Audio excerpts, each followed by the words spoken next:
It's 11 and let's start a session today. Can somebody confirm if you can hear me? Syed Numan. Yes, sir. Okay, that's wonderful. Okay, three, four small little announcements. Kindly keep all these things in bold and underlined in your mind. The first, henceforth, all the announcements or all that which I want to pass it on to you will be updated on Canvas under announcement. Please get into Canvas. You can even log in through your mobile, laptop, whatever, tab, whatever you want. Log in into Canvas, see the announcement, and all the announcements I give sufficient time for you to act upon. As on today, there are a couple of assignments and there is a mini project also waiting for you. Sufficient time I've given you. Exactly follow what is given over there. Very simple English I have written what that needs to be done. This I'm telling you because despite the fact that assignment 2 I had told all of you to upload it on Canvas, many of you had emailed it to me. I never even bothered to reply to them, which I never do, but I never even bothered to reply to them because despite my instruction, you have mailed it to me. I have considered it as null and void. I have not given you any marks. When it has been extremely clearly told to you, please upload it as part of your Canvas. You didn't do that. I have given you zero. So as it is, all of you can view your marks on the Canvas, and it is an LMS which we have on Canvas is an LMS. And as commencing today, we will even take your attendance at the end of the session. So I'll request you guys, please do not pack up after the session. Ensure that you give me your attendance. Nothing after that will be entertained for you. You cannot give me stories and say I was present, she was present. Makes no difference unless you update the attendance. It will have absolutely no meaning whether you attended the class or not. Somewhere towards the end of the session we will take attendance. This is the second one. Number 3, today being the last of the 2 hours with statistics using Python, I will request you guys, please get up and read on Python, on statistics using Python, because what we are doing now as well as what we have done in the previous session on the fundamentals of R, these are extremely important for you where to go ahead with all the other concepts. And definitely you have to be good in this. In any case, I've uploaded I have activated the cloud library and I've given all of you the access. I think 2 3 days back on Sunday I activated it as I had promised you. Kindly go through the cloud library. Don't worry, you will not be able to download a single book from the cloud library. All of the books are imported books, whichever is there. Nothing you'll be able to download. You can take a print if you want. If your printer is connected up to your system, you can do it. And the next announcement, kindly have that decency at least to please log in before we commence the session. Otherwise the entire session I'll keep admitting you in and out, in and out. It will create a trouble for me. So please keep all these things, and anybody having any problem with regard to opening a Canvas, joining, we have more than 40 50 60 of you already on Canvas. So please, you can ask your friends, how do you join Canvas? They will appraise you. Right now we are at 11:03. I will not admit anybody beyond this because otherwise the session will get disrupted and we'll have to keep switching back and forth in the session. Or I have given you 3 minutes of leeway. Please ensure that you join well in time for the session. No reasons why you cannot join, because anything beyond joining on right time is a story for me. You can tell whatever story you want. It will carry no meaning for me. So let's commence with our session today. I presume, can you see this Jupyter notebook in front of you? Somebody tell me, please. Yes, Yes, sir. Okay, fine. So we start off with another. See this. Kindly mute your microphone. See this. Yeah.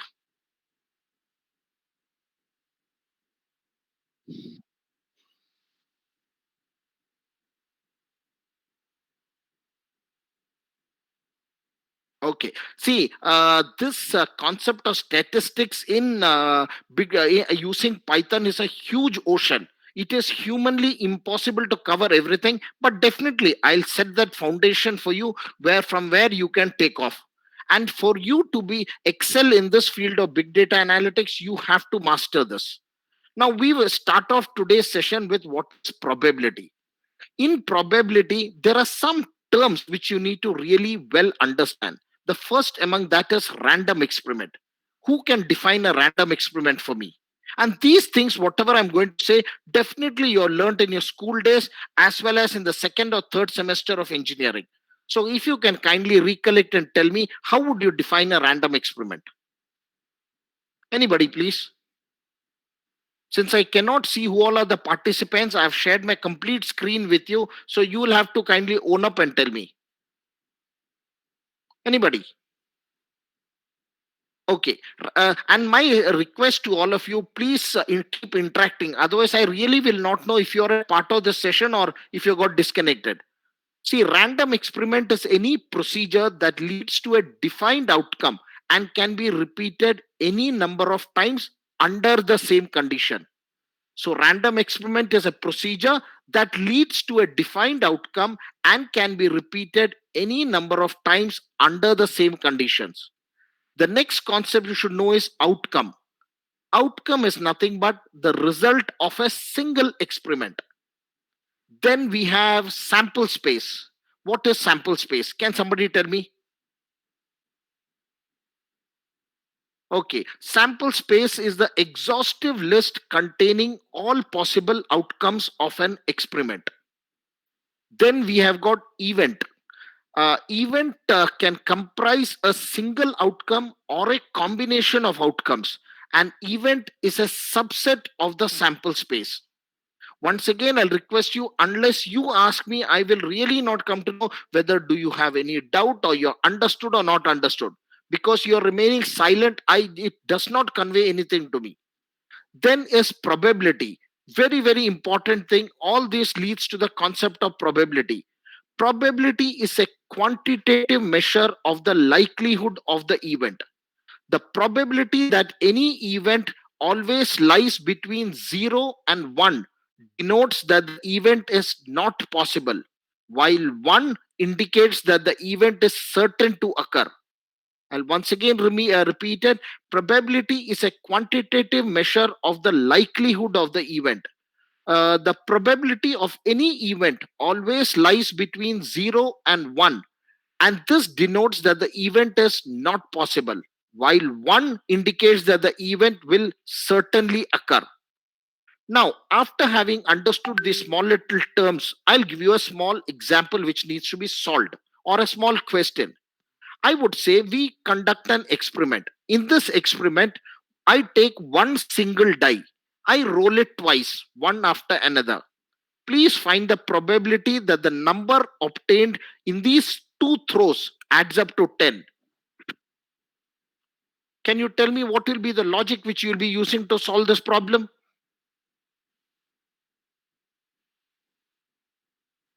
Try, somebody try. At the max, you can be wrong. No problem. But it is better than remaining silent. Somebody, please. Bayes theorem. No, no, not Bayes theorem. No, you're jumping off the gun. I would say in this experiment, I said I take one die, roll it twice.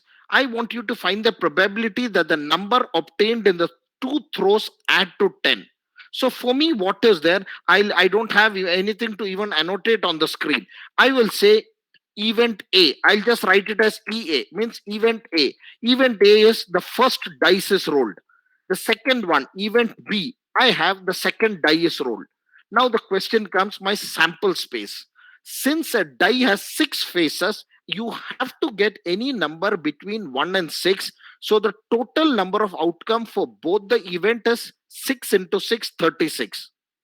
But what I want is the probability that the number obtained in the two throws add up to 10. So what all can you get? What are the various combinations you can get? You can get 4 and 6, or you can get 6 and 4, or even you can get 5 and 5. These are my three possible outcomes which lead to a summation of 10. So the probability of obtaining this number 10, since I've got three events which add up to 10, the probability will be 3 divided by 36. This is the probability, because 36 is the number, the total number of events. There is you can say the total number of outcome for both the events. It is 6 into 6, because each die has 6 faces. And I want to get a summation of 10, which is possible. Either I get 4 and 6, or 6 and 4, or 5 and 5, because a die has just 6 faces.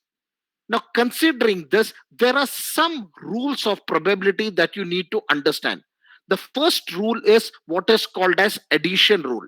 In the addition rule, this determines the probability of either of the two events occurring.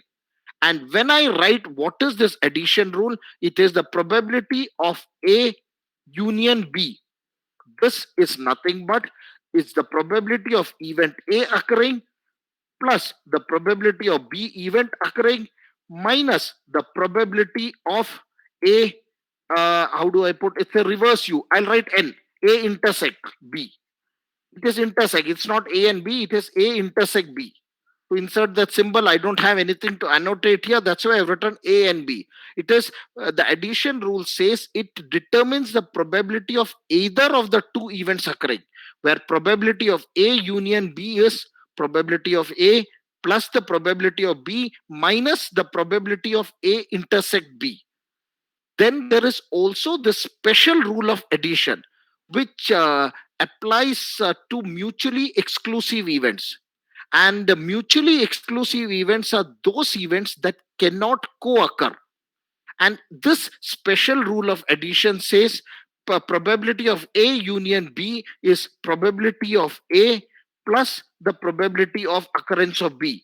This is the special rule of addition, which applies only to mutually exclusive events. And friends, mutually exclusive events are those that cannot co-occur. Then we have the multiplication rule. This rule is a general rule that provides the probability of two events occurring together. This is a rule that provides the probability of two events occurring together. How do I write? We would say since two events are occurring together, it would be A. I would write A I B, means A intersect B. I stands for intersect. A intersect B is nothing but the probability of A times the probability of B divided by A. This is the multiplication rule, which says that gives you the which provides the probability of two events occurring together. Now, this is mathematically represented by P of A intersect B, which is P of A times the probability, the condition probability of B given A has already occurred.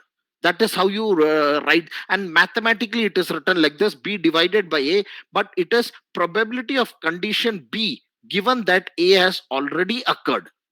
This is the multiplication rule.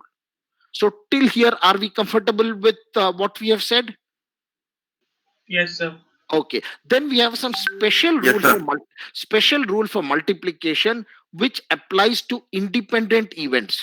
And for independent events, the probability of event occurring together is simply the product of probability of event. That is, the special rule for multiplication applies to independent events. And for any independent event, the probability of events occurring together is simply the product of probability of the events. And this mathematically, how do I write? I'll write P probability of A intersect B is nothing but the probability of A times the probability of B. This is the special rule of multiplication. After you having understood all this, I have a small question for you guys. What do you understand by conditional probability?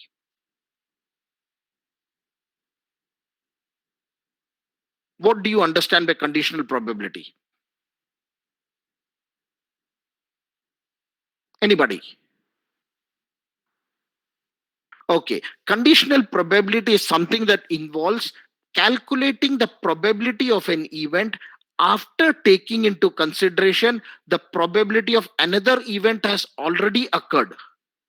That is, a conditional probability involves calculating the probability of an event after taking into consideration the probability of another event has already occurred. This is conditional probability.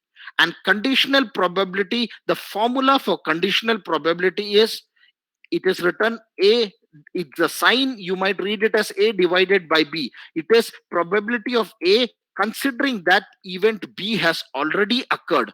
That is how you read this. This is equal to probability of A intersect B, I would say, divided by probability of B. This is the formula for conditional probability. Then now comes like what one of your friend had told, the concept of Bayes theorem. Very important. Can you tell me, whoever answered it sometime back, where do you apply Bayes theorem? Or was it that Saida had answered? As far as I remember, Saida, can you tell me where do you apply this Bayes theorem?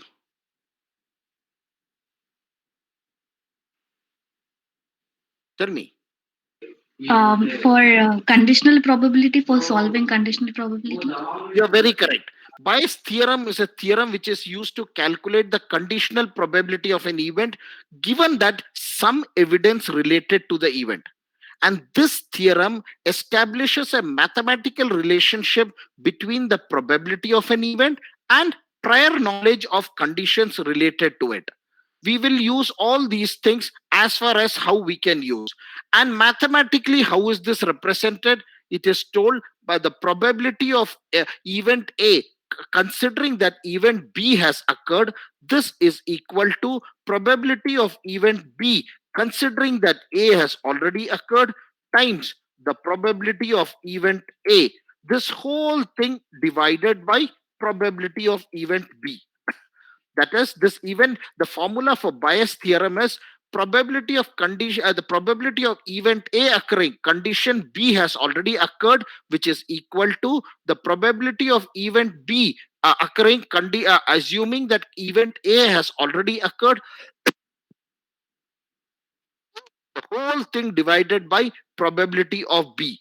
And there are some very important areas, or you can say almost to all the areas you can apply Bayes theorem. Some very important areas are, you can apply in medical diagnostics, finance and risk assessment, email spam classification. You can even apply to gambling. You can apply wherever you, this you can say is, you can apply to hell a lot of places where, or you can say almost all the places where you where you want, you can apply this. Now SciPy is a library which you know is a library in Python for generally which we use it for mathematical and scientific computation.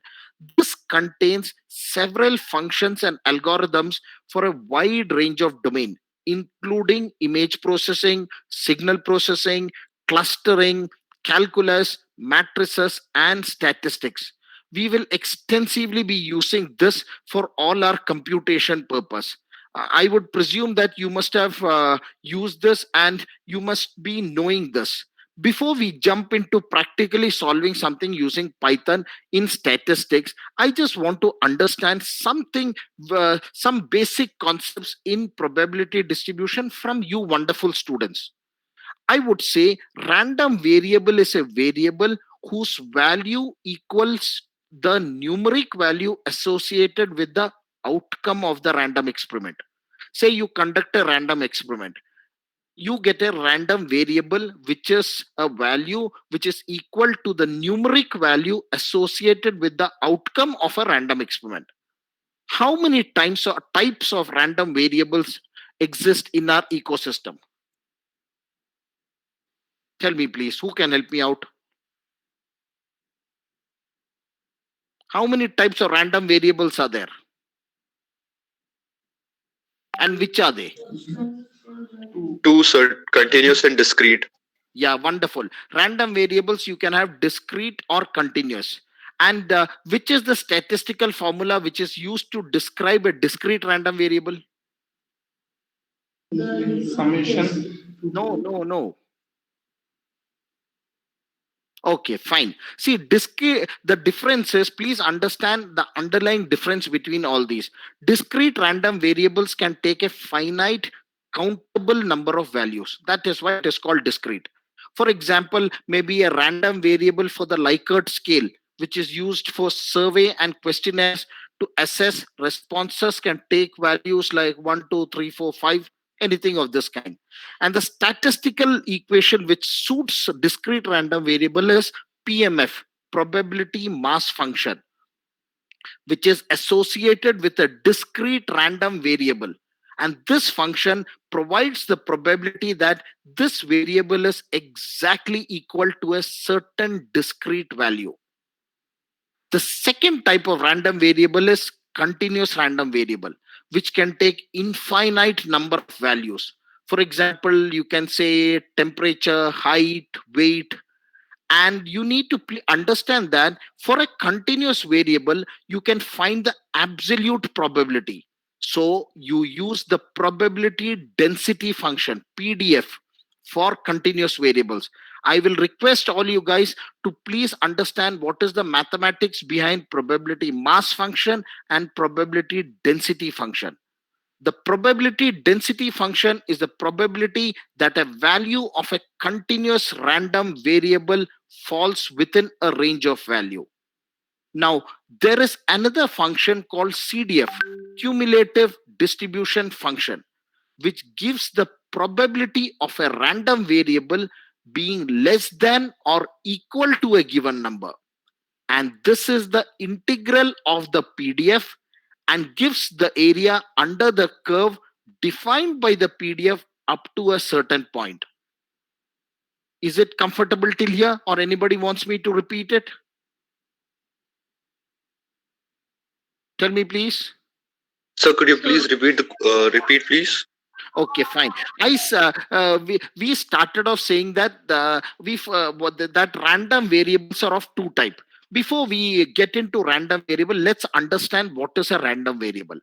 Random variable is a variable whose value equal the numeric value associated with the outcome of a random experiment. And random variables are of two types: discrete random variable and continuous random variable. In this, discrete random variables are those which can take a finite countable number of values, and the probability mass function, or PMF, associated with the discrete random variable is a function that provides the probability that this variable is exactly equal to a certain discrete value. This is discrete random variable. Then we have got continuous random variable. These are those variable that can take infinite values. For example, you can say Sir, can you temperature. provide the example for random variable and Yeah, in discrete random variable, an example is maybe you consider the case of a Likert scale, which is used for survey and questionnaires to assess responses. We know that this can take only discrete values. It can be 1, 2, 3, 4, 5. It cannot be 1.1, 1.734, or no, nothing like that. It has to be discrete values. So these are discrete variables. Then comes continuous random variable, which can take infinitely many values. Say height. Height can be 6 feet, 1.354 centimeter, or whatever. So these are continuous random variable.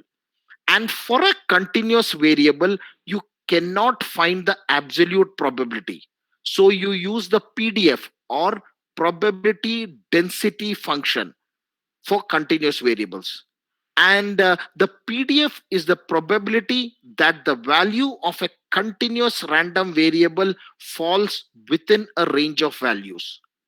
Apart from these two types, the of discrete random variable and continuous random variable, there is yet another term which you should understand, which I said is CDF, cumulative distribution function. Please understand the mathematics behind this. You can refer to class 12th book. There is a wonderful mathematics book by Manjeet Singh. He writes wonderful book for class 12th CBSE syllabus. Open that. You can please read through what is a PMF, what is a PDF, and what is a CDF, cumulative distribution function. In any case, I have also uploaded a statistics book on the cloud library, the access of which has been given to you the last Sunday. This cumulative distribution function gives the probability of a random variable being less than or equal to a given value. And this is the integral of the PDF and gives the area under the curve defined by the PDF up till certain point. So what we will do, we will cover two types of probability distribution for discrete random variables, which are binomial and Poisson. And can somebody help me out with what do you understand by a binomial distribution?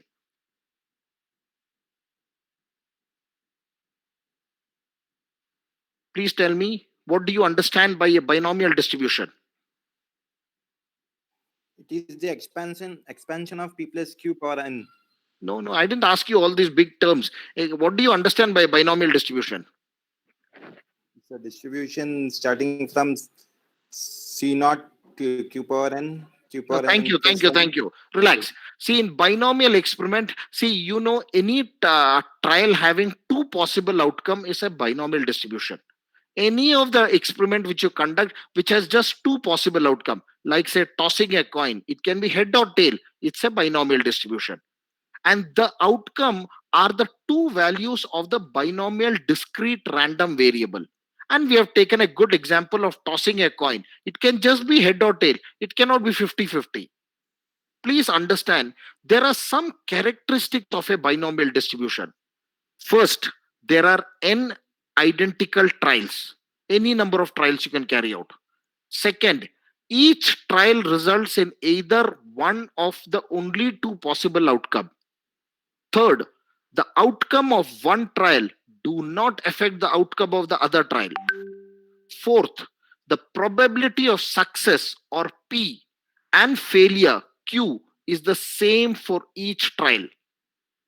Fifth, the random variable represents the number of successes in the n trials and can at most be equal to n. Sixth, the mean and variance of a binomial distribution are mean is n multiplied by p. That is the number of trials multiplied by the probability of success. And variance is n multiplied by p multiplied by q. That is the number of trials times the probability of success times the probability of failure. The probability mass function or the probability of r successes in n attempts of an experiment, you can write it by a wonderful equation, say of probability of x equal to r, which is nothing but ncr. N is the superscript and r is the subscript. ncr p raised to power r q raised to the power n minus r.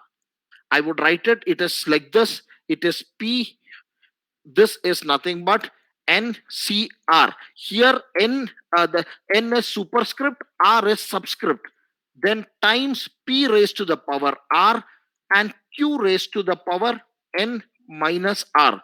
Q raised to the power, here p is the probability of success, q is the probability of failure, and n is the number of trials. Now when you get into the shape of a binomial distribution, for understanding the shape of a binomial distribution, I'll ask you a small little question. So please carefully listen to me. The question is, the metro rail company at say at Delhi surveys 8 senior citizens traveling in a subway train about their satisfaction with the new safety features introduced in the subway train. Each response has only two values, yes or no. Let us assume that the probability of yes is 0.6 and probability of no is 0.4 based on historical survey.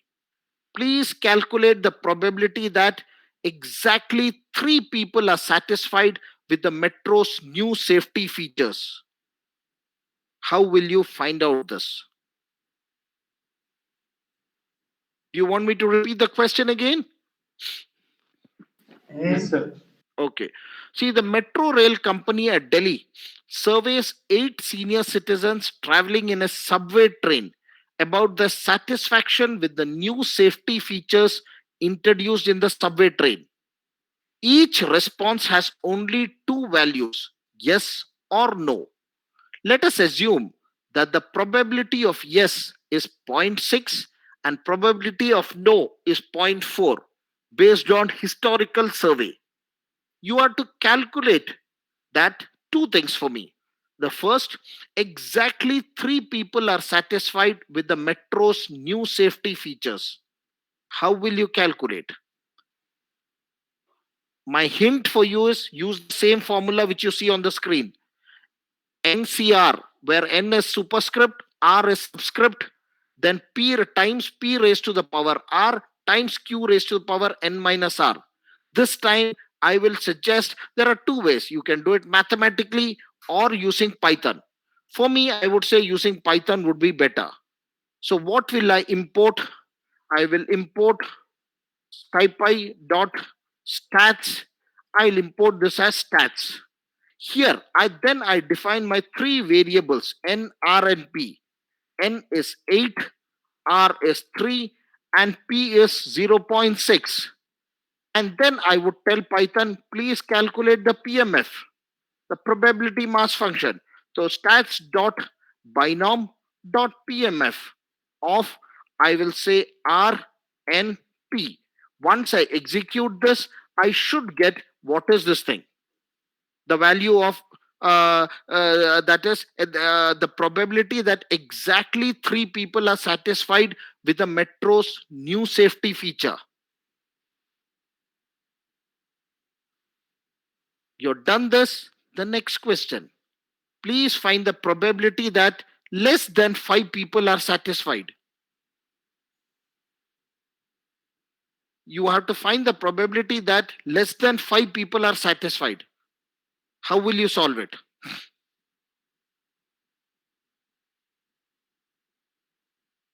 Anybody?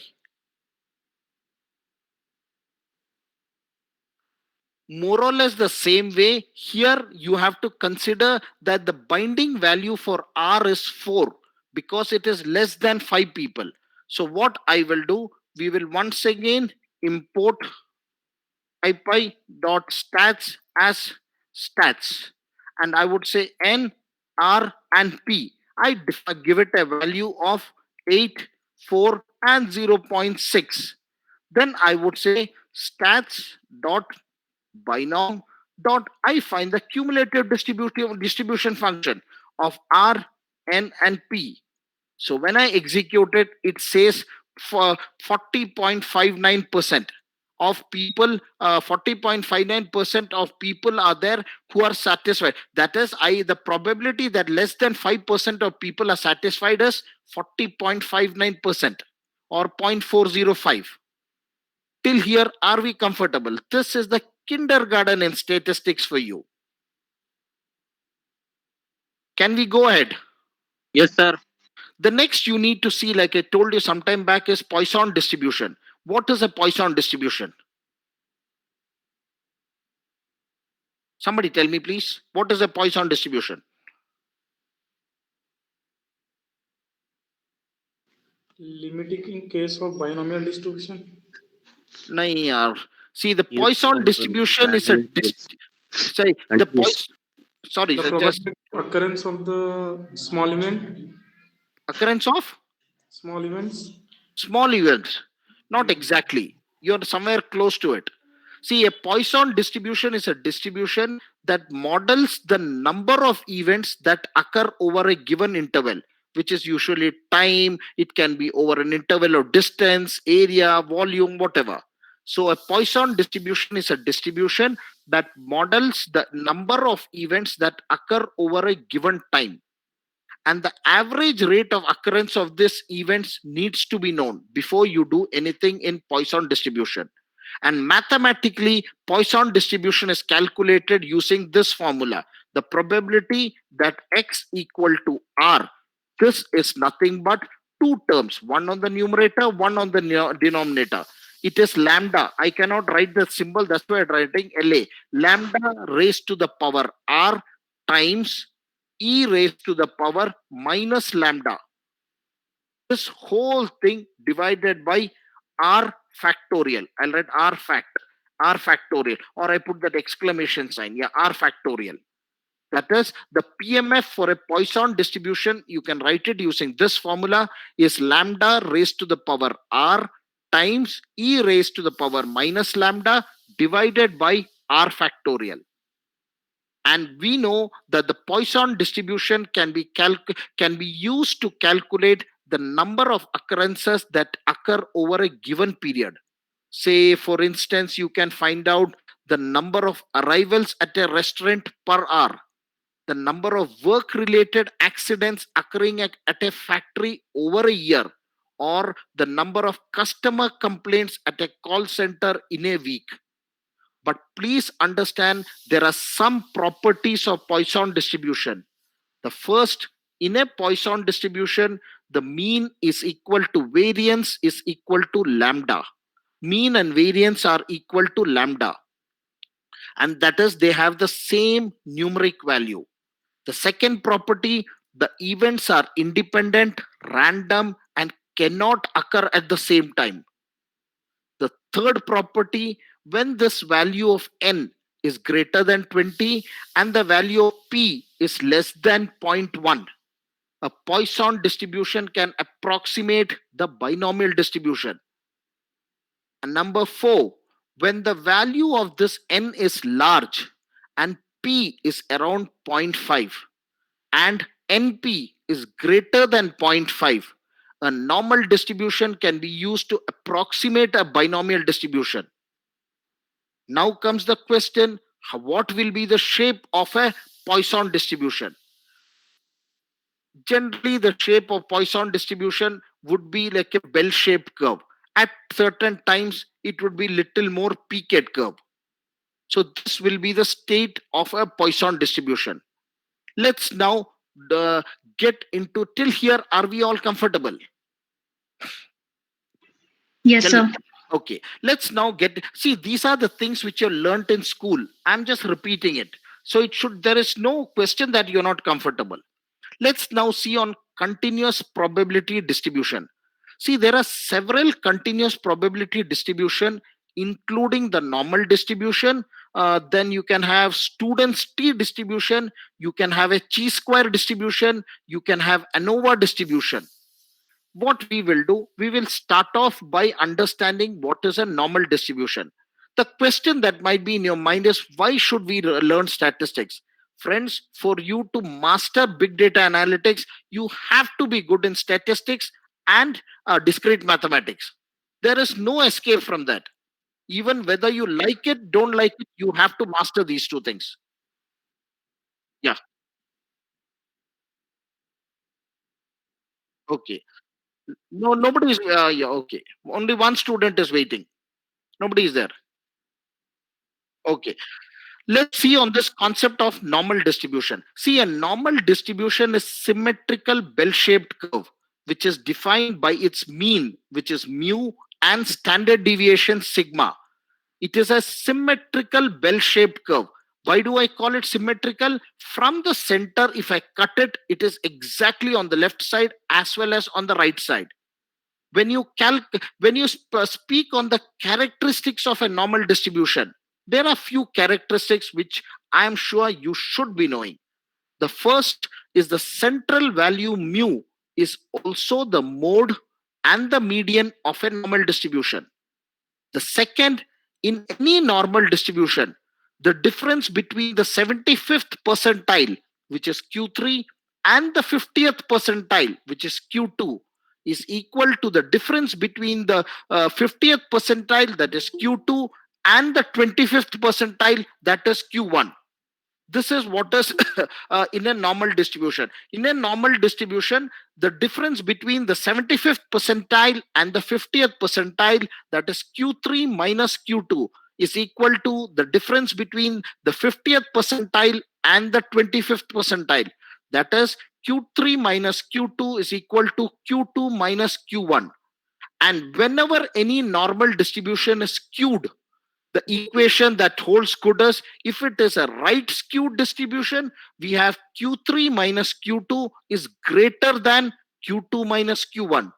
But if the distribution is left skewed, it will be Q2 minus Q1 is greater than Q3 minus Q2. This is what is a right skewed and left skewed distribution. Let's now even get into this, jump into this concept going ahead. Let's see, what do we understand by standard normal distribution. Can somebody help me out? What is a standard normal distribution?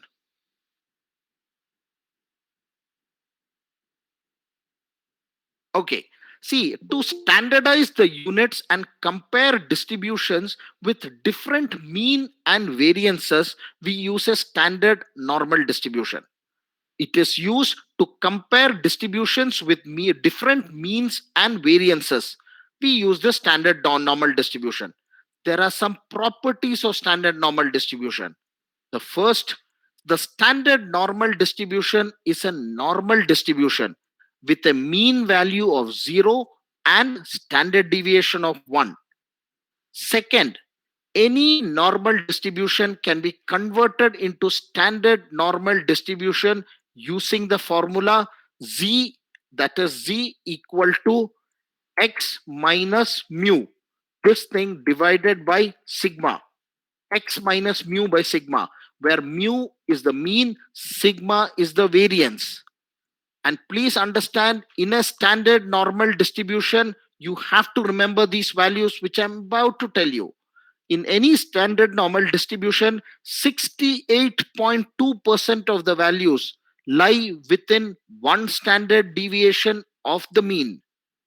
95.4% of the values lie between two standard deviation of the mean, and 99.8% values lie within three standard deviation of the mean.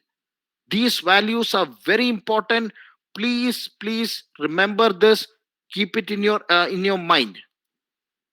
Since we have reached this point and none of you have any kind of a doubt, I have got a doubt. I will tell you a small question. If required, you may write it down. The question is, an IT team at ISL College inspects some laptops which are held by the students and the staff. The team needs to select top 1% of the laptop, with the criterion being the fastest boot time. The average boot time of these laptops, any laptop, is 7 seconds, with the standard deviation of 0.5 second. What would be the cutoff boot time necessary for selection? This once again is a very fundamental question in statistics. Once again, an IT team may be deputed by Osmania University has been tasked with the task of inspecting laptops of staff as well as students at ISL College, Hyderabad. The team needs to select the top 1% of the laptops, with the criterion being the fastest boot time. The average boot time is 7 seconds, with a standard deviation of 0.5 seconds. What would be the cutoff boot time necessary for selection?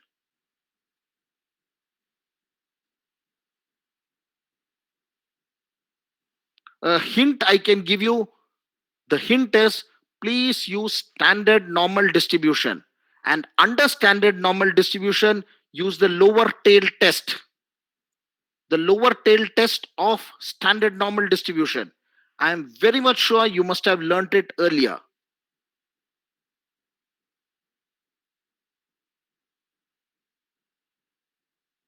How will you calculate it?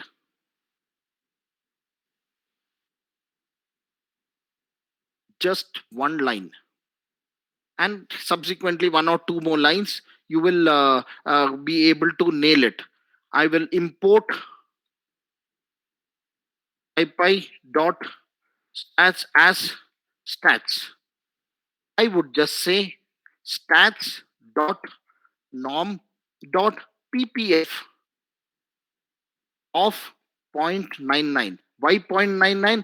Because I told use a long tail. The area of this curve to the right of the tail is 0.99. So we calculate the z value corresponding to the probability value of 0.99. So when I execute this, it gives me 2.326 whatever. Friends, please understand, since this is a lower tail test, we take the value of z as minus 2.33. this value is negative as it lies to the left of the mean. That's why I've taken minus 2.33. We can also verify this using the Z table by calculating the Z value corresponding to a probability of 0.99. How do we do it? I will apply the formula Z equal to X minus mu divided by sigma. When I apply this formula here, my Z value is minus 2.33, mu is 7, and sigma is 0.5. So what do we need to calculate? We need to calculate the value of X. Can somebody calculate and tell me what is the value of X? So X will be minus 2.33 into 0.5. This whole thing answer what you get plus 7. So it has to be some positive number. Who can help me out with the calculation?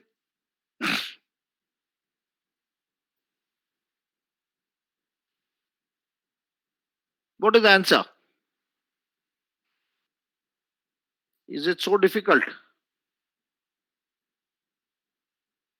I would say, where is my calculator? Yeah, I would say it is minus 2.33. So I would say it is 2.33 times 0.5. That is minus 2.33 times 0.5 is minus 1.165. This one plus 7. So the answer will be plus 5.835.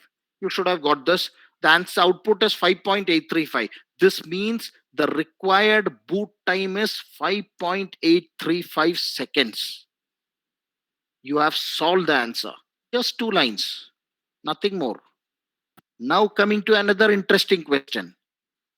A company manufactures tube lights where the life of this tube light in hours follows a normal distribution with a mean of 900 hours and standard deviation of 150 hours. Please calculate 3 things for me. The first, the proportion of tube lights which fail within the first 750 hours. Once again, the question for you. A company manufactures tube lights where the life in hours of these tube lights follow a normal distribution with a mean of 900 hours and standard deviation of 150 hours. I have got 3 questions which you need to solve. Let's do one by one. The first question, the proportion of tube lights that fail within the first 750 hours. What will be your logic of solving this?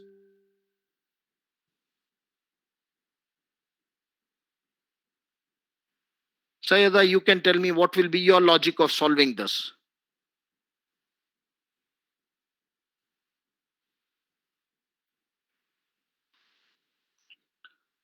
The logic will be you have to calculate the Z value corresponding to X equal to 750 hours and obtain the conditional probability. Please understand, in this formula which I will be using, X, the same one which you see at the last line on the screen. In this, X will be 750, mu I told you is 900, sigma I told you is 900. So I will just substitute all these values in this and you get some value of Z. Let's see what is the value. I know X is equal to 750. Then mu, I'll write mu. Mu is 900 and sigma, SIG, is 150. So I have to calculate the value of Z. Z is nothing but it is X minus mu divided by sigma. So when I call my Z, what does Python tell me? It is minus 1. Now I catch hold of Python, hold its hand and tells me, please tell me how many tubelets will fail within the first 750 hours. So I just write one line. I say stats.norm.cdf of my Z value. When I do this, Python tells me it is 0.1586. That means 15.86% of tube lights fail within the first 750 hours? Fine till here? Kindly speak. If you don't speak, how will I know? I'm clueless. I don't know whether you're okay. The second question you can solve for me is the proportion of tube lights that fail between 800 and 1100 hours. You have to find out the proportion of tube lights for the same data set that fail between 800 and 1100 hours. So what will be your logic for solving this? Tell me. Won't you have to find out two Z values, Z1 and Z2, and thereafter you find the probability of both the thing, say P1 and P2, subtract both of them. That's all more than enough for you. It will tell you how to do it. So what I will be doing over here, since I have to find how many tube lights will fail between 800 and 1100 hours, here given to me is X1. X1 is 800. I have X2, it is 1100. Then I have mu, which is 900. Then I have got sigma, which is 150. Now, what do? I find out the value of Z1. Z1 is X1 minus mu. This divided by sigma. X1 minus mu divided by sigma. Also, my Z2 is X2 minus mu divided by sigma. So when I run this and call my variable Z1 and Z2, it should give me my Z1 and Z2 value. Fine, this can be okay, fine. I'll say Z1, it tells us this, and Z2 is this value, 1.33. So all these values it has given. Now I'll use the CDF function. I'll say P2 equal to stats dot norm dot CDF of my Z2. So, and when I call back my P2, I'll get my value for P2. The probability, second probability. The first probability similarly is stats dot norm dot CDF of my Z1. So when I call my P1, it tells me the value of P1 is 0.2542. Now I need to find out the value of P2 minus P1, which tells me it is 0.656, which means the 65.6% of the tube lights with a lifetime between 800 and 1100 hours fail. We will have 65.6% of the tube lights with a lifetime between 800 and 1100 hours would fail. Now solve the last question for me. After how many hours would 20% of the tube lights fail? Question is, after how many hours would 20% of the tube light fail? Once again, the logic is exactly the same. We have to calculate the Z value corresponding to the probability of 0.2 and calculate X by substituting Z, mu, and sigma in the formula which we have been using, Z equal to X minus mu divided by sigma. So what will I take over here? I will say my variable is Z. This is stats dot norm dot ppf of my 0.2, specifying my mu value as 900, the sigma value as 150, and here I would specify the formula which I need to use. I'll say X equal to mu plus sigma times Z. And when I call back my variable X, I should get my X value, 773.756, whatever. This means after a lifetime of around 774 hours, 20% of tube light will fail. I have calculated all of my things. Friends, please understand, we might think, as a friend, if I can advise you, we might think mathematics, statistics, very simple. But take my word, Python will rip you apart if you're overconfident with this. You might feel overconfident, friends, because you are sitting at one corner of India and fighting out with these numbers. I am currently involved in training students at US, students who are undertaking their graduation and post graduation in data science. They get ripped apart seeing this high flying terms. You have to definitely do it. That is why I don't remember your colleague's name who had dropped a mail, and after your HOD spoke to me, we would start off our scheduled classes if you want. It is a purely voluntary class. The timing may not be the same every week, but we will have it every 2 to 3 days. We'll have a class starting from this Saturday. I think it is around 3 o'clock or so. The credentials, I put it on the canvas. Everything, I will not drop a mail to you, I'll put it on canvas. So please make it a point to read canvas. There are a lot of announcements which you need to comply with. Like today 5 o'clock, there is a test, MCQ for you, 10 minutes test. You give it, you will be graded. If you don't give it, automatically you will not be graded. So choice is yours, because all of this go into your final assessment, which I would be mailing to HOD at the end of this course. So it is in your interest and good health that you read the canvas. And once again, all those of you who don't have an account, please drop a mail to me. It is your responsibility, because as on today, we have got 60 plus students who have already taken an account, who are comfortable, given both the tests. There are quite a lot of students who have secured a centum in both the tests. Wonderful. So choice is yours. You're interested, you will take an account. You're not interested, you can sit comfortably at your residence. Enjoy this corona time. Next, let's see on the concept of central tendency. What do you mean by central tendency? Tell me, please. What do you understand by central tendency? Anybody? The tendency for the values of random variables to cluster around its mean, mode, or No. median. You are told correct. The last part of your answer is correct, but the first part is wrong. Central tendency is a measure of the central value among a set of values in a data set. And the central tendency is a measure of the central value among a set of values in a data set. And there are some of the measures of central tendency. The first is mean, which is the average of values in a data set. Median, this is the middle value when the values are sorted out. Then you got the mode, which is the most frequently occurring number in the data set.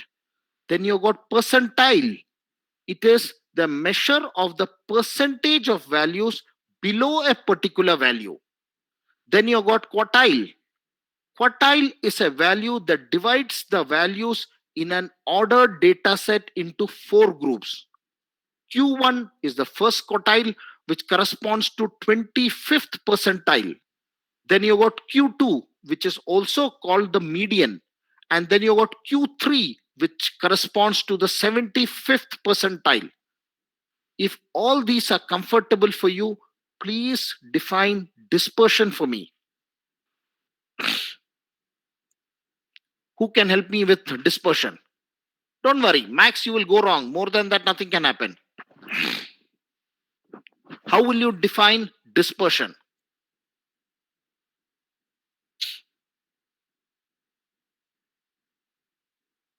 Anybody? Okay, see, the measures of dispersion gives you a quantitative measure of the spread of a distribution. Dispersion is the spread of a distribution. And these, they provide an idea of whether the values in a distribution are situated around the central value or spread out. There are some commonly used measures of dispersion. The first is range, which is the difference between highest and lowest value in a data set. Then you got IQR, interquartile range, which is the difference between the third quartile and the first quartile.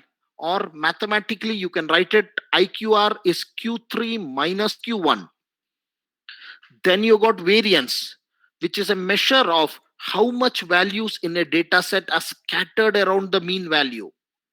The value of the variance is a good indication of whether the mean is representative of values in a data set. A small variance would indicate that a mean is an appropriate measure of the central tendency. Calculation of mean is given by the formula sigma squared. I'll write sig2. It is sigma squared is the summation of x minus mu, the whole square, divided by capital N. What are these values in this? Here, mu is the mean and N is the number of values in the data set. Then we have standard deviation, which this measure of standard deviation is calculated by taking the square root of variance. You must be knowing it. Just brush up these definitions. Very, very, very, very important for you. And in any positively skewed distribution, mean is greater than median. In a negatively skewed distribution, mean is less than median. And in a perfectly symmetrical distribution, mean is equal to median, which is equal to mode. These fundamental things, after you heard of, please define kurtosis for me. What is kurtosis?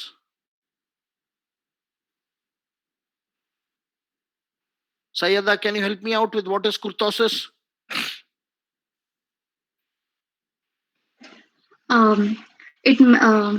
It defines how heavily the trails of a distribution differ from the trails of a normal distribution. Oh, no, you have gone too high.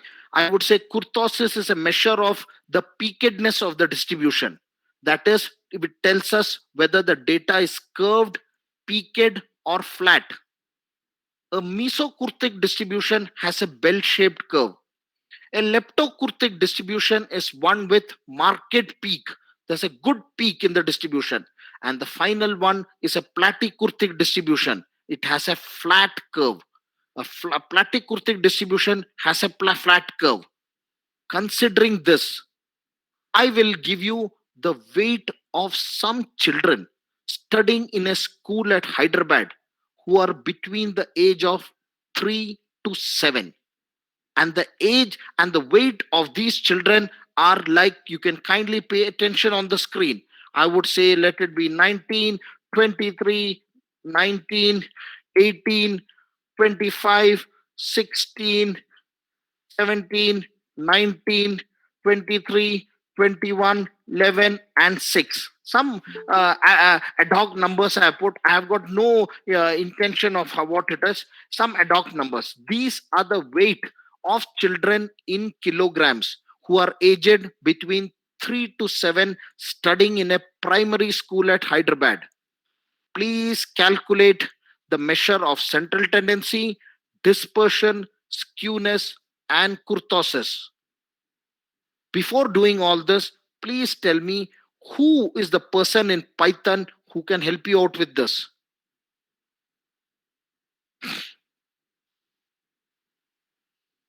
Tell me, please. Once again, I can give you a forewarning or a very strong piece of advice. Starting tomorrow, we are going to do a Tableau. The link of downloading Tableau, I put it on the canvas in the morning today. Please download it for tomorrow's session. And definitely starting from tomorrow, we vertically take off.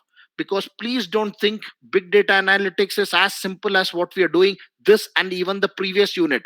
This is the second unit. The first unit, what we did, and second unit, this is just the fundamental of big data analytics. You will be doing wonderful things after this. So we will expect you to get hold of us, to be with us together, for which once again, I'll request you, please brush up your knowledge in Python. And Python means not just displaying hello world or telling hi and hello. It's a wonderful library. It's a big ocean. So please solve this question for me. Who is the person or which is the library in Python which will help you with this for finding central tendency, dispersion, skewness, and kurtosis? SciPy.stats.kurtosis No, only for finding kurtosis. No, I told all this. Why trouble ourselves? It's pandas will help you with all this. I will import pandas as PD. Then this entire thing, I form it up as a pandas series.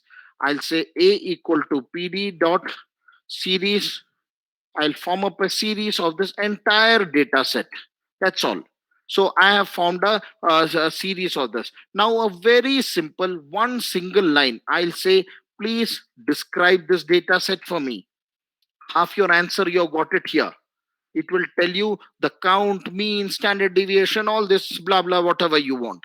We also know how do I find out the mode. I'll just say a dot mode. It will give me the mode of this data set. This is how I find out the mode. Now, if I want to, in this, I have found out the mode is 19. That is 19 is the value that is frequently occurring in this data set. Now we also can comfortably find out range. Range is the maximum minus minimum. So I say, let me say range of A is max of this A minus the minimum of this A. And when I call back my variable range of A, it will tell me what is the range. It says range is 19. Now, to find out the standard deviation, you don't have to break your head. It is already given here, 5.299, whatever this value. Or the other way, A dot std you can say for the number. And how do you find out the variance? I say A dot var, var. That's it. It will tell me what is the variance of this data set. Now, to obtain the measure of skewness or kurtosis, I will use scipy.stats. So as you had told me, it is from scipy.stats.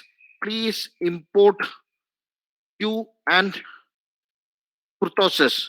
And then I would say stats dot kurtosis of my variable A. A is the variable which I have taken for the data set. It will give me my kurtosis, which is, it tells me whatever this value is, 0.443 or whatever. Now, after considering that you have understood this, let's do something on sampling. Can you define or tell me what is the difference between population and sample? These are very, very fundamental things in statistics. I'm not telling anything new. And I'm not a mathematics teacher, don't worry. So population is nothing but the entire group or the entire observations, but sample is nothing but specific group from that population. Okay, I won't say you're correct or wrong. See, please understand one thing, Saida. See, as on today, I'm in the interview panel of many, many companies in Bangalore and outside Bangalore, across India, where they recruit people in data science. So I keep getting to hear n number of stories which people say. What I am interested is some keywords. You can tell whatever story you want. But Saida, in your answer, I could not get those keywords for sample. Population, you're right. But for sample, you have not used the keyword. Something very important you have missed out. Can you once again try it out?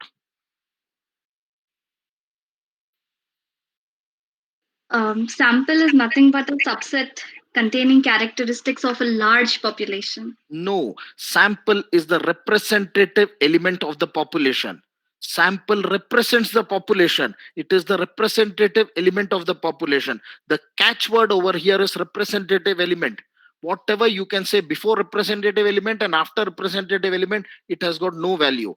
The keyword I was looking for this is representative element. There are 4 types of sampling. Can you tell me what are they?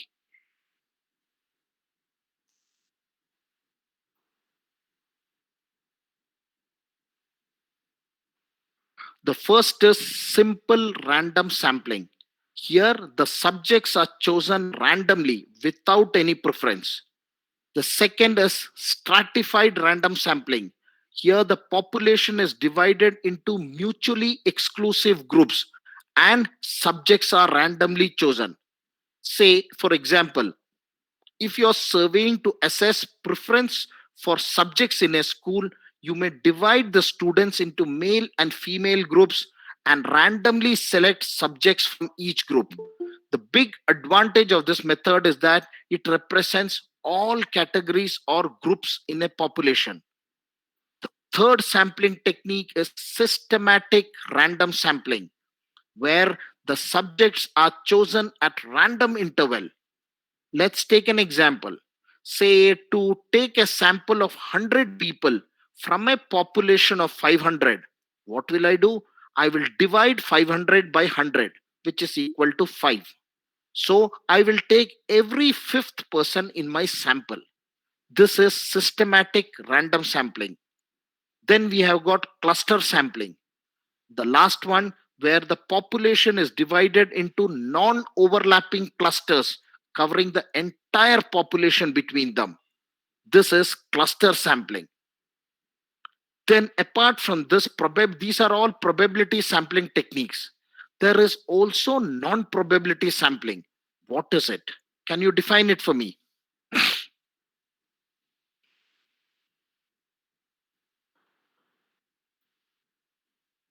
Please define it for me. What is probability sampling?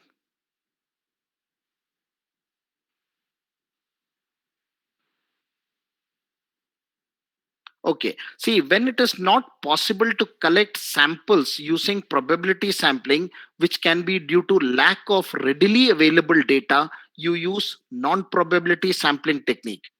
And in non-probability sampling, you do not know the probability of a subject being chosen for study. You can divide non-probability sampling into few types. The first is convenience sampling. Here, the subjects are easily accessible or available and are chosen in this method. Say, for example, a researcher can select subjects for their study from their workplace or the university where they work. And this method is very easy to implement, but may not be the representative of the population. Then we have got purposive sampling. This purposive sampling is also a non-probability sampling, the second method. Purposive sampling, here the subjects are chosen based on the purpose of the sampling. Say, for example, if a survey is being carried out to assess the effectiveness of intermittent fasting, it needs to consider the age group of population that can undergo this fast. And the survey may only include people aged between, say, 25 and 50. Purposive sampling is divided into two types. The first is quota sampling. And here, quotas are taken in such a way that the significant characteristics of population are taken into account while samples are being tested. Then you have got snowball sampling. Here in this snowball sampling, the researcher identifies someone they know who meets the criteria of the study.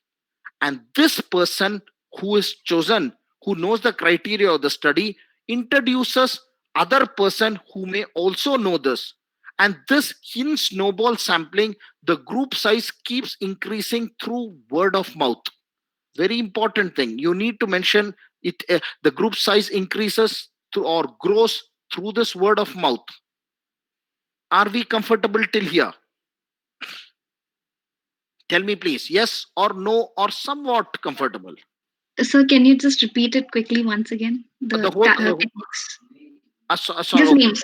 Okay. See, the non-probability sampling can be divided into two types. It can be convenience sampling or purposive sampling. In convenience sampling, the subjects that are easily accessible or available are chosen in this method. Whereas in purposive sampling, subjects are chosen based on the purpose of sampling. Say, if we took the example, say if you have to find out the effectiveness of fasting, you will definitely take people in the age group of 25 to 50. Finally, this purposive sampling can also be divided into two: quota sampling and snowball sampling. In quota sampling, quotas are taken in such a way that the significant characteristics of population are taken into account. Then snowball sampling, here the researcher, what he does, he identifies somebody who meets the criteria of study.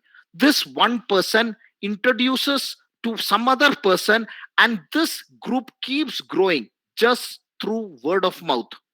And this technique may be used for populations that lack visibility. Say, for example, a survey of people suffering from an underreported illness. So, are we comfortable till here? Yes, sir. Yes, sir. Please define for me, what do you understand by CLT, Central Limit Theorem? My sincere suggestion to all of you is, please participate. It is in your own good health. Okay, the central limit theorem states that if we choose samples from a population, the means of the sample are normally distributed with a mean as mu and standard deviation as sigma. Okay, this is what is central limit theorem. And the formula for central limit theorem is sigma of x equal to sigma divided by root n. Here, sigma of x is known as the standard error, and as the sample size or this n value increases, the standard error approaches zero and the sample mean approaches the population mean. This gets us to a wonderful term of estimate and confidence interval. At this point, I would ask you, what do you mean by point estimate?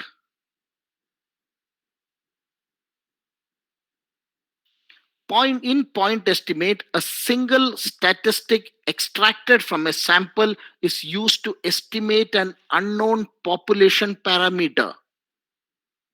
It is point estimate. Then we have got interval estimate. Here, the broad range of values within within which the population parameter lies is interval estimate. So, after considering these things, I have got a small question, which I will suggest you can try it out.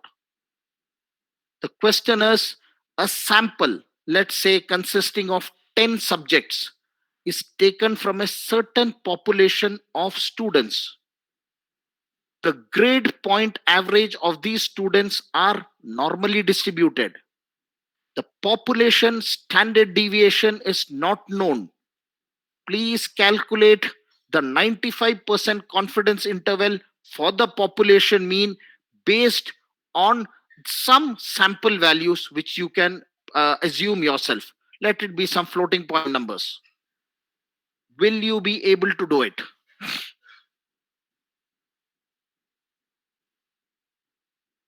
Tell me, please.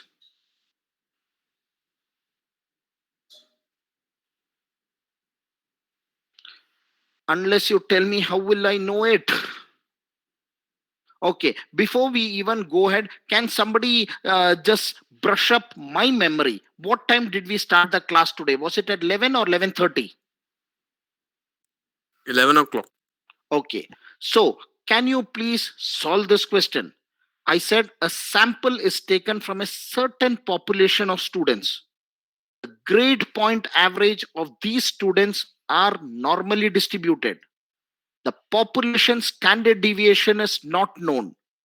Please calculate the 95% confidence interval for the population mean based on some sample values which you take for this 10 subjects. You please assume, let it be floating point number. Please, friends, my very, very sincere suggestion to you, you have a lot to pick up. Otherwise, trust me, you will get lost in this big data analytics. And I will request all of you from the session of tomorrow, we will be covering Tableau. And the syllabus, complete syllabus, I've uploaded it on the announcement section in the Canvas in the morning today. You can have a look. We are exactly following that, which is for a total of 50 hours. We are exactly following that. In fact, if time permits, I'll convey more amount of things to you. But you definitely have to know this. And this statistic concept, you have to understand how do you mathematically solve, then how does Python solve it. You have to learn on the t value, p value, upper tail, lower tail, long tail. There are n number, and all these I would say with confidence that it is taught in engineering third semester. in Excel. All these things, whatever we are calculating. And what the only difference what we are doing now is we are doing it using Python. That's all. Nothing else. Absolutely nothing else. We are just doing it using Python. Okay. So considering, please do not sign off or pack up. What I will do, I will right away take your attendance. I will request all of you to do one thing. I'll tell you your roll number. Please say yes or no. Later, if you come back, friends, it is a story for me. I have got more than 4,000, 5,000 students as on today, students and working professionals. I'll not know who you are. And please do not take the trouble of sending some WhatsApp message and telling me to do this. I will not do it. Kindly mark yourself. And my words, what I say is crystal clear. I don't mince my words. 3956. Can you tell me if you're present or absent, friend? Okay, absent.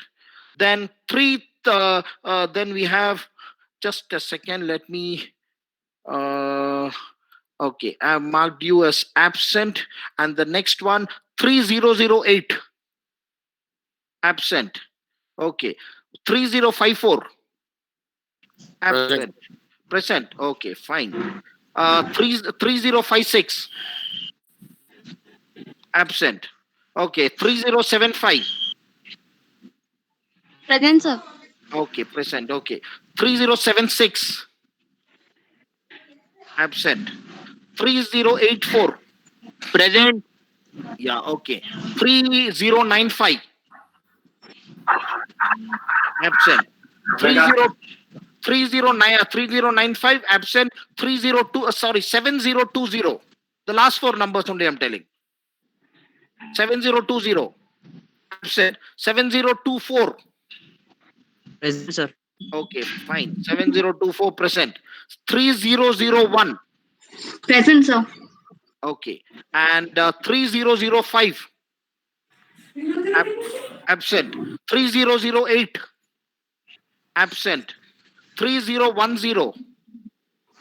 Absent. 3010. Absent. 3012. Present, sir. Present. Okay. 3013. अरे मेरा क्या है? 3013. 37. Friends, kindly mute your microphone. Don't create trouble for others. 3013. Absent. 3014. Absent. 3017. Absent. 3019. Absent. 3020. Absent. 3021. Present, sir. Present. Okay. 3022. Absent. 3023. Present, sir. Present. Okay. 3027. Absent. Sir, 3028. sir, 1 minute, sir. Yes, sir. Sir, actually, sir, our roll number is not like that, sir. Some are from IT, some are from CSC. Okay. So we have to, as you can see the number, sir, there is 177, right, sir? The 17 is the year, and 33 is the CSC. 027 Okay, is the roll number. fine. 733028. Absent. 733030. Yes, sir. Absent. Present. Sir, Speak loud. present. Those speak loud. 733031. Present, sir. Okay. Present. Okay. 733033. Present, sir. Okay. 733035. Present, sir. 733038. Present, sir. 733041. 733042. Absent. 733044. Absent. 733053. Absent. 733054. Absent. 733056. Absent. 733057. Sir, 733053. Speak to me later. 733057. Absent. 733058. Absent. 733059. Absent. 733062. Absent. 733070. Present, sir. Present, sir. Okay, present. 733074. Absent. 733077. Absent. 733080. Absent. 733085. Absent. 733086. Present. Okay. 7330302. Absent. 737001. Absent. 737004. Absent. 737008. Present. Okay. 737009. Sir, Absent. Yeah. Tell me. 7004 present. Okay, fine. 737013. Absent. 737014. Absent. 737015. Absent. 737016. Present, sir. Present. 737017. Present, sir. Mute your microphone, please, all of you. 737019. Absent. 737020. Absent. 737021. Absent. 737022. Absent. 737024. Absent. 737025. Absent. 73727. Absent. 737028. Absent. 73729. Absent. 37031. Absent. Sir, 737034. Absent. 737039. Absent. 737040. Absent. Present, sir. 40. Okay. 737042. Absent. 737044. Absent. 737046. Absent. 737052. Absent. 737053. Absent. 7333002. Absent. 733003. Mute your microphone. All of you, please mute your microphone. 7 double Mute your microphone. 21 present. sir double present. 733003. Double 2 present, sir. 733004. 002 present, sir. Okay. 733004. Absent. 733012. Present, sir. Okay. 733013. Absent. 733024. Present, sir. 733025. Present, sir. 733029. 733031. Present, sir. Okay. 733034. Present, sir. Present, sir. 733037. 733038. 733045. 733056. Present, sir. Okay. 733056 present. Okay. 733057. 733061. 733063. 733064. 733066. Present, sir. 66.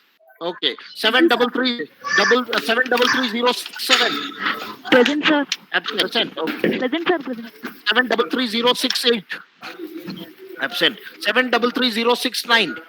Absent. 733072. Absent. 733073. Absent. 733074. Absent. 733075. Absent. 7330. Present. What is the number? 75, sir. Okay. 733083. Absent. 733088. Absent. 733094. Absent. 733114. Absent. 733 again. Okay. 733114. Again we have 114. Absent. 733115. Absent. 733301. Absent. 733303. Absent. 733304. Mute your microphone, please. Present, sir. Mute your microphone, all of you. 733304.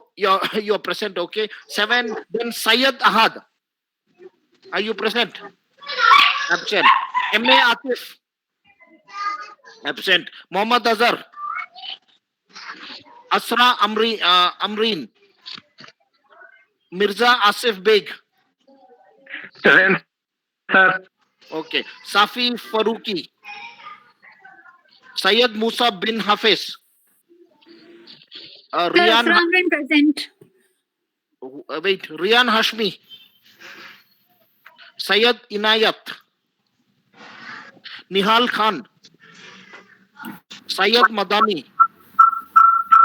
Abdul Mubin. Present, sir. Syed Mateen. Abdul Mujahid. Syed Numan. Present, sir. Abdul Mujahid, present. You were sleeping. Syed Numan. Mohammad Kabir Qadri. Syed Shahbaz. Sana Sultana. Then we got Rutherford Thompson. Syed Saifuddin. Mohammad Zainuddin. Abdul Basir. Syed Muttalib Ahmad. Abu Ansari. Mudassir Mohammed. Faiz Qadri. Then Sheikh Shoaib. Wonderful. All the attendance is over. Syed Shah Zoeb. 16/54. Absent. Chalo. Thank you. You- present, sir. Hello, sir. Sir, 7330. Sir, 16/. Yes, tell me.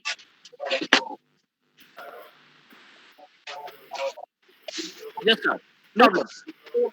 Okay, sir, you can make the credential and share it with me, sir. Okay.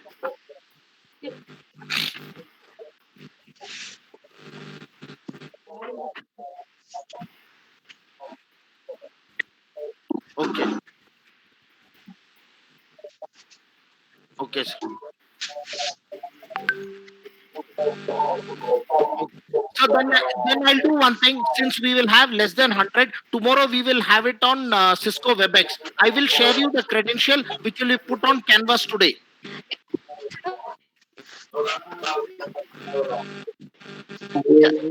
Okay. Yeah, thank you. Have a nice day. We'll meet up tomorrow.